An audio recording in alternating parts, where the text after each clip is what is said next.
Break right. I got no turn left, Chris. Control the shot. Go break right.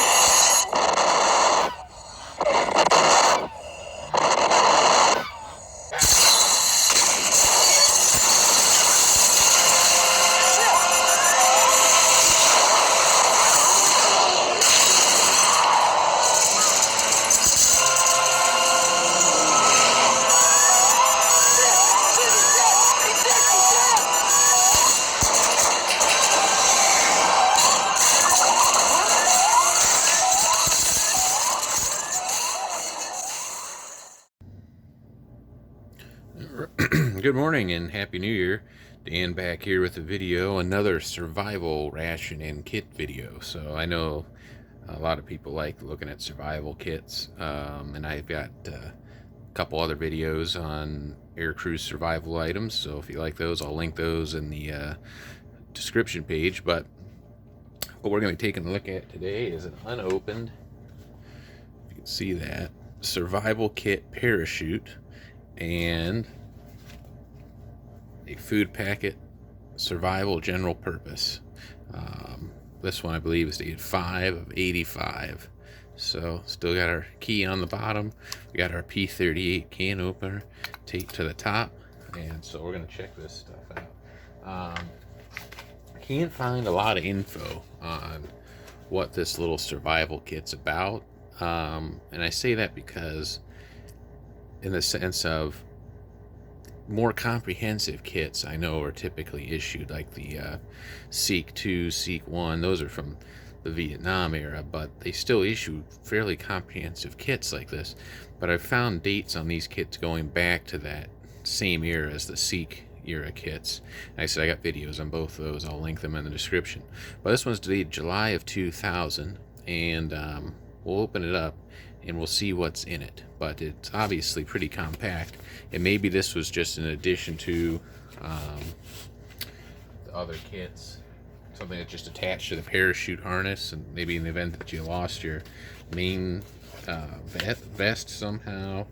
I'm not sure. If anyone watching is a former Air Force or Navy Marines or a Marine aviator or air crew support that would know a little bit about these kits, please let me know, because I couldn't find a lot of information. I found lots of photos of them, like they're readily available surplus, but I could not find much else. So slit that open there so I can keep that sleeve. I'll pull this out. Right on there it says survival kit parachute pack. It's got your NSN number, pull to open, and then it says, this inner part says June of 2000. So this was made and then must have been packed in July. So it's just stitched closed there. Really simple. It's in that typical aviator green material like a flight suit would be. So we're just going to go ahead and pop that stitch. Okay. So let's see if we can squeeze this out of here. Definitely a lot of packaging here to keep everything protected. I mean, you wouldn't carry it with that paper wrapper, that's just for shipping. But so now we have, this is like layers. Okay, so we got this nice metallic waterproof wrapping, but this is the inner part is dated 8 of 99. Well, this is 8 of 99, and this is December of 99. Just interesting. This is, the fabric case says June of 2000, and the packaging from the factory says July of 2000. So just interesting. Not really relevant for any reason, but interesting nonetheless. So now see, this one's in this metallic wrapper. Some of the other photos online I saw, it looked like they were just in a little cardboard box. So we'll see what we got inside here.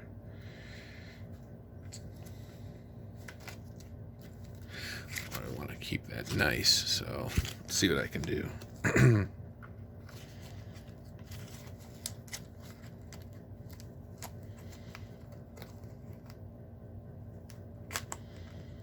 P38.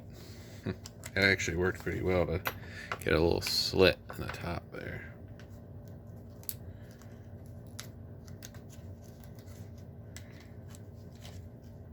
Oh, it is. So now, oh, we've gotten that waterproof packaging, protective packaging off. We do have a little cardboard box inside here. It's like when you gag wrap something for Christmas and you got all the layers of packaging that you get through. So there's down to the first 3 layers of packaging, now the 4th layer. And same thing, parachute pack, survival kit, SRU 16F. So that's the designation for this little kit. So we'll have to see if I can do some more research and put some information in the description box. For those of you who haven't seen this knife, it's a Camelius Aircrew survival knife. It's like a mini K-bar. Hey, if you don't know what a K-bar is, I'm going to do a history video on that here soon, because I have a couple of different K-bars and we can talk about that. So, always trying to think of things to learn. So we're going to open this thing up and see what we got inside. It's like a little jewelry box. So we got to start off. I'm going to set it down and we'll look at each item. First off, we got a contents sheet, so let's take a look at that. I love survival kits. I don't know why. It's just like they're like little treasure troves. It's hard to see. Get that to focus. Unfortunately, the fluorescent lights. But it says survival kit, parachute pack, type SRU 16P. Contents: matches, fire starters, striker strips, knife, needles, steel wire, compass, fish hooks, and a water bag. And then it says turnover. Instructions: save the parachute and suspension lines. The matches must be ignited by striking along the striker pads. The fire starting pads can be ignited by striking along the striker strips, or that can be lit with a match. The matches are not water resistant. Keep them dry. Well, that's where that little plastic bag would come in handy. Peel adhesive back from extra striker strip. Attach the striker strip to the interior of the cardboard. Thread for needles can be obtained from the inner core of the parachute suspension line. And this was made by Lan K Inc. in Carlton, Kentucky. So, I wish I could get that to focus. And, oh, there we go. Let that sit there for a minute so you guys can look at it.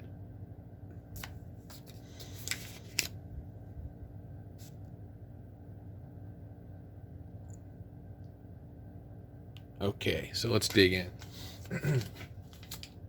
So this looks to be like your little spool of fishing line. So that'd come in handy. You know, if you were shot down by enemy fire, or you went down because of bad weather or mechanical failure, you know, having a kit like this would be really essential.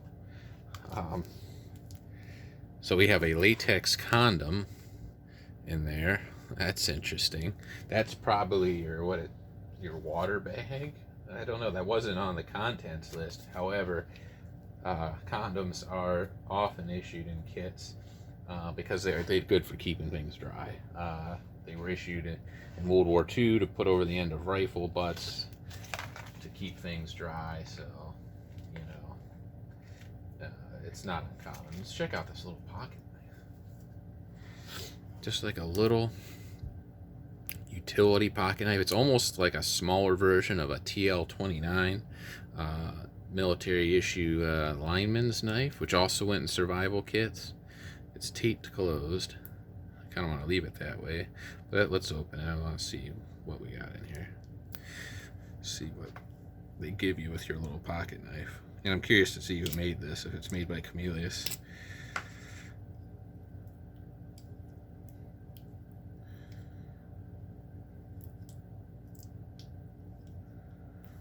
Bear with me here. It's got little packaging, layers of packaging tape on it. It's kind of ironic. You need a knife to open up your knife. I didn't really think that one out very well.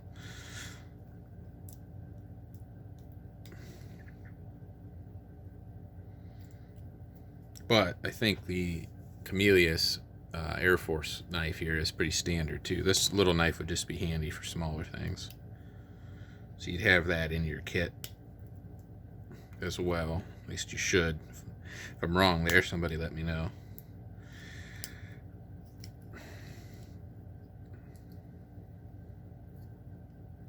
Looks like they give you a couple, like, needles. They do. Yep. So that's what's taped to that. I'm sorry. That's why it's taped. See that? That's your sewing needles. They taped those to the knife so you didn't lose them. I was trying to figure out what was going on there. That's a pretty substantial sewing needle. And they gave you 2 of those. I'm going to set those on the table. Try not to poke myself with that thing.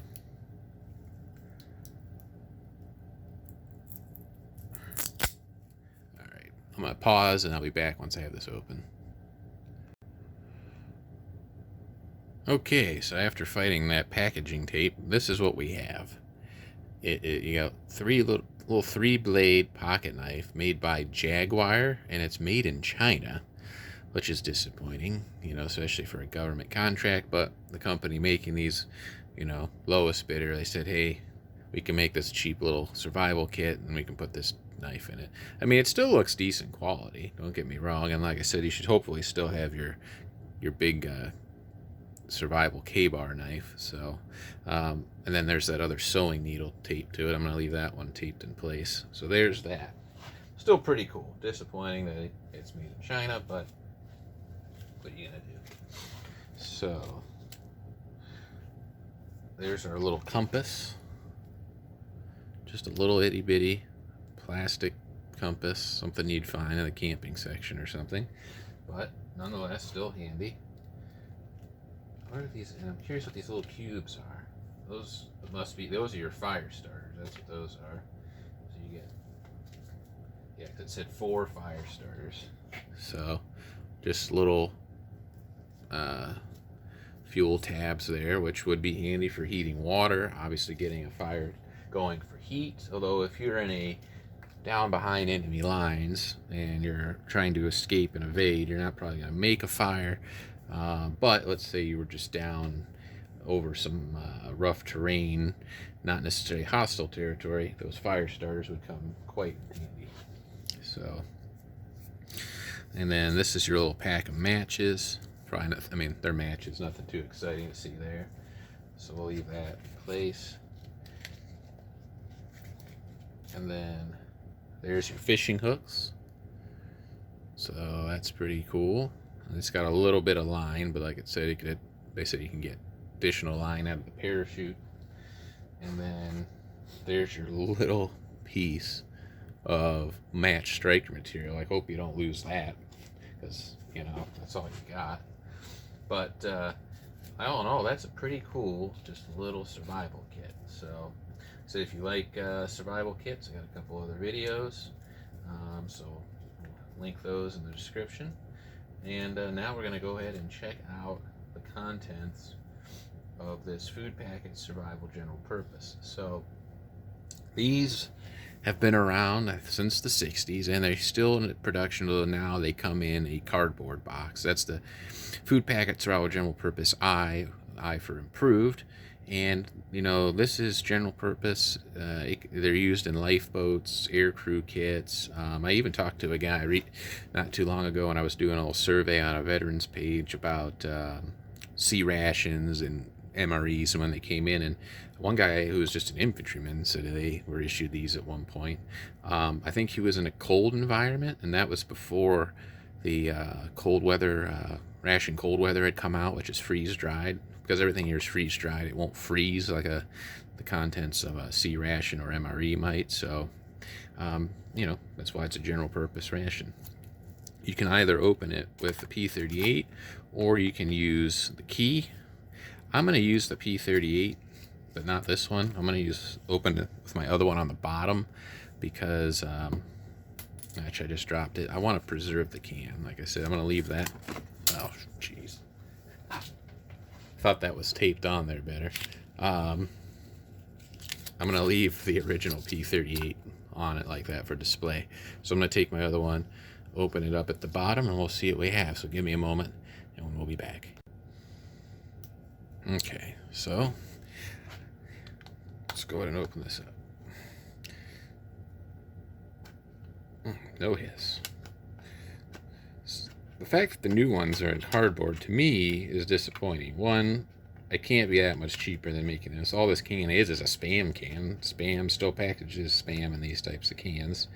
So it's not like they don't make these cans anymore. Secondly, this can is useful for collecting water, heating water, cooking in, you know. It gives you this little metallic container to work at, where that cardboard box they give you isn't really good for anything. Well, it's good for fire tinder, I guess, but that's it. So, alright, so I'm going to go in and run this thing all the way around, and then I'll be back and we'll look at what's inside. Alright, I think I got this open. If I can peel it open, we'll open it together. On an unrelated note, well, it is related. On a recent eBay search, I had come across a complete ejection seat survival kit, which is like when you eject out of an aircraft, there's a 30-pound survival kit attached to the seat, and in it was like $850. I couldn't buy it, but it had several of these, so I thought that was pretty cool, along with all kinds of other really cool stuff, but that was a little much to ask. Alright, so on top we got a sugar, 6 grams. It's pretty cool. Look at that bold vintage leather packaging. I love that. A soup and gravy base, chicken flavored. Let's see if we can get that out of there. That's probably, it's still loose. It could still be good. I'm not going to find out right now. Maybe in a follow-up video if I feel brave enough, but honestly, I just want to preserve this. These are getting hard to come by, and I just really like having everything for historical display more than guys like Steve that like to really eat them. Because once you destroy that, there's just, you can't do anything with it. So that's a cornflake bar type 1. So that's pretty cool. Those are supposed to be pretty good when they're still good. It's like a cereal bar. You can eat it, you can reconstitute it if you got a little water. It looks like we got 2 of those. Oh, so there's our can. Still got to look at the instructions. We'll go over that in a minute. But here are the rest of the compressed food bars, and that's still how the modern one is. They're compressed food bars with some other things.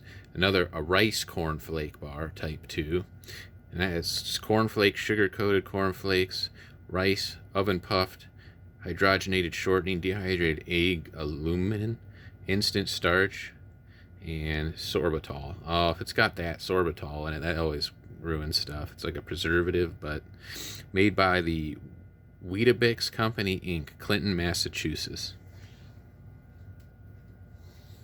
Then we have a cereal bar granola, also made by Weetabix, and that's rolled oats, brown sugar, vegetable oil, rolled whole wheat, non-fat milk solids. That's got milk in it. Oh, non-fat milk solids, so I guess that might affect it.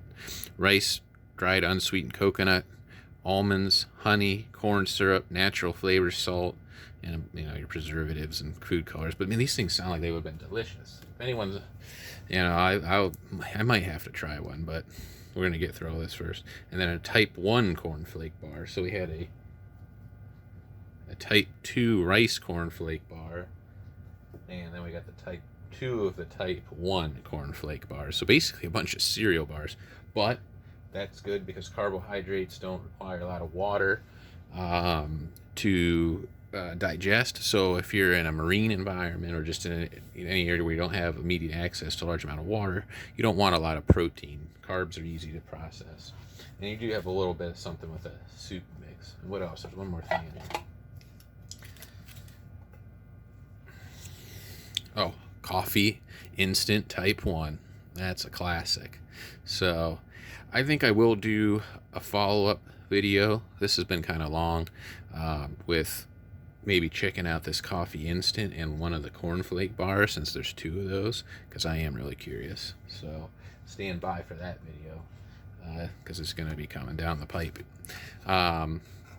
Lastly, though, before I go, we're going to look at the instructions say. Just got to peel some of that tape up a little bit. Alright, it says, the food in this packet is specifically designed for survival use. This food can be eaten even when water supply is limited. Caution: if you're exposed to saltwater spray or have swallowed salt water, do not use the soup or gravy base. The soup base may be made into a broth or used to season chicken flavored soup. The food packet can hold approximately 12 ounces of water. Brimful when open with a can opener. See, that's why I did that. Because if you open it with that key, you're going to split it right in half. If open with a key, each half of the food packet holds approximately 6 ounces of water at the brimful. On the top scored cans, the food packet can hold approximately 8 ounces of water. Brimful, eating slowly will give you more satisfaction. And that makes sense. Oklahoma League for the Blind in Douglas Avenue, Oklahoma City. So that's who made it. So pretty cool. I mean, you just gotta love that stuff, you know. I just think it's cool stuff. You gotta love that, just cool military packaging. And I'll take some photos. And like I said, this will be a part 2 video. I'm gonna do it up. So with the cornflake bar and coffee. I just want to make sure I do it right, so I'm not going to rush, and I want to make this video not too long. So thanks for watching. Hopefully you enjoyed this survival kit video, and like I said, check out my others.